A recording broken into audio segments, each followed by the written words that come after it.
तो राज्यर समस्त चाषी और भाई भौणी मानक पई गोटे बहुत बड़ इंपोर्टाट अपडेट रही।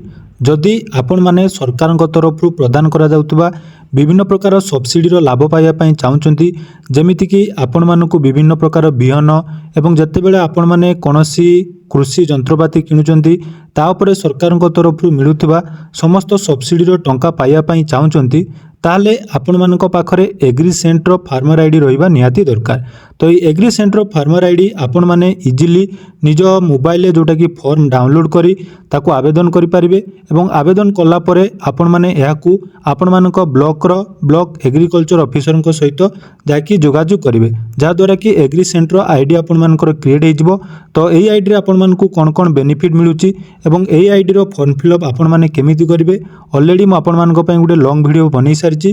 तो डिस्क्रिप्शन ले तारो लिंक आपण माने पाई जिवे। जदि आपण मानक पाखरे एग्री सेंटर फार्मर आईडी नाही ताले जल्दी जल्दी से वीडियो देखि आपण माने एग्री सेंटर फार्मर आईडी बनै नियंतु।